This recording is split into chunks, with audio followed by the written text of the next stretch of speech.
Yemen व हबशा का बादशाह अब्राहा था। उसने शहर सना में एक गिरजा घर बनाया था और उसकी ख्वाहिश थी कि हज करने वाले बजाय मक्का मुकरमा के सना में आएं और इसी गिरजा घर का तवाफ करें और यहीं हज का मेला हुआ करे।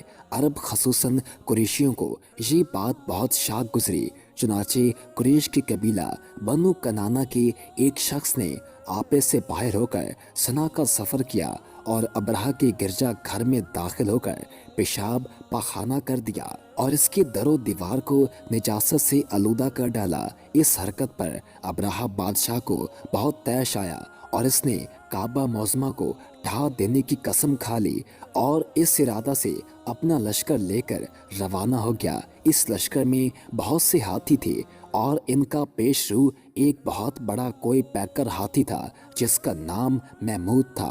अब्राहा ने अपनी फौज लेकर मक्का मुकरमा पर चढ़ाई कर दी और अहले मक्का के सब जानवरों को अपने कब्जे में ले लिया, जिसमें अब्दुल मुत्तलिब के ऊँट भी थे। यही अब्दुल मुत्तलिब जो हमारे हजूर खातमुल नबीयीन सल्लल्लाहु अलैहि वसल्लम के दादा हैं, खाना काबा के मतवली और अहले मक्का के सरदार थे। ये बहुत ही रोबदार और नहायती जसीम व बाशिकवा आदमी थे। ये अब्राहा के पास आए। अब्राहा ने इनकी बहुत ताज़ीम की और आने का मकसद पूछा तो आपने फरमाया कि तुम मेरे ऊँटों को मुझे वापस दे दो।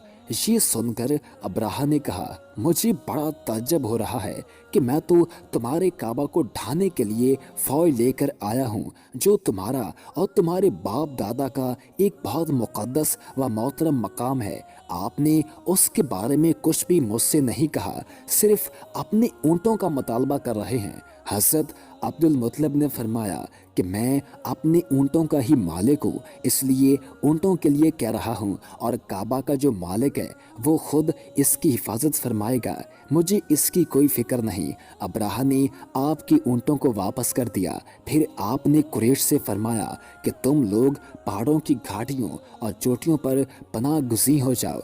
चुनाचे कुरैश ने आपके मशवरे पर अमल किया। इसके बाद हज़रत अब्दुल मुत्तलिब ने काबा का दरवाज़ा पकड़कर बारगाह इलाही में काबा की हिफाजत के लिए खूब रो रो कर दुआ मांगी और दुआ से फारिग होकर आप भी अपनी कौम के साथ पहाड़ की चोटी पर चढ़ गए। अब्राहा ने सुबह तड़के अपने लश्करों को लेकर काबा मुक़द्दसा पर धावा बोल देने का हुक्म दे दिया और हाथियों को चलने के लिए उठाया, लेकिन हाथियों का पेशरू महमूद जो सबसे बड़ा था वो काबा की तरफ ना चला।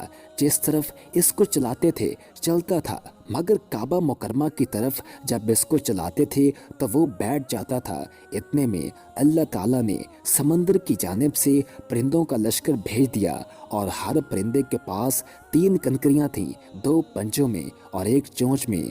अबाबीलों के इस लश्कर ने अब्राहा की फौजों पर इस जोर की संगबारी की कि अब्राहा की फौज बदहवास होकर भागने लगी, मगर कनकरियाँ कुछ छोटी छोटी थी, लेकिन वो गहरे इलाही के पत्थर थे कि परिंदे जब इन कनकरियों को गिराते तो वो संगरीजे फील सवारों को खुद को तोड़कर सर से निकलकर जिस्म को चीरकर हाथी के बदन को छेदते हुए जमीन पर गिरते थे। हर कनकरी पर उस शख्स का नाम लिखा था जो इस कनकरी से हलाक किया गया। इस तरह अब्राहा का पूरा लश्कर हलाक व बर्बाद हो गया और काबा मौज़मा महफूज रह गया। ये वाक़या जिस साल वकूअ पज़ीर हुआ उस साल को अहले अरब आमुल फील हाथी वाला साल कहने लगे और इस वाक़े से 50 रोज़ के बाद हजूर सैयद आलम सल्लल्लाहु अलैहि वसल्लम की विलादत हुई। इस वाक़े को अल्लाह ताला ने कुरान मजीद में बयान फरमाते हुए एक सूरा नाज़िल फरमाई जिसका नाम ही सूरह फील है, यानी ऐ महबूब, क्या तुमने देखा तुम्हारे रब ने उन हाथी वालों का क्या हाल किया, क्या उनका दाव तबाही में ना डाला और उन पर परिंदों की टुकड़ियाँ फौजें भेजी कि उन्हें कंकर के पत्थरों से मारते तो उन्हें काट डाला जैसे खाई खेती की पत्ती भूसा। इससे मालूम हुआ कि कुरान मजीद की तरह काबा मौज़मा की हिफाजत का जिम्मा भी खुदा वंदे कदूस ने अपने जिम्मे ले रखा है। کہ کوئی तागूती ताकत ना कुरान मजीद को फना कर सकती है, ना काबा को सफ़ा हस्ती से मिटा सकती है, क्योंकि खुदा वंदे करीम इन दोनों का मुहाफ़िज़ व निगहबान है।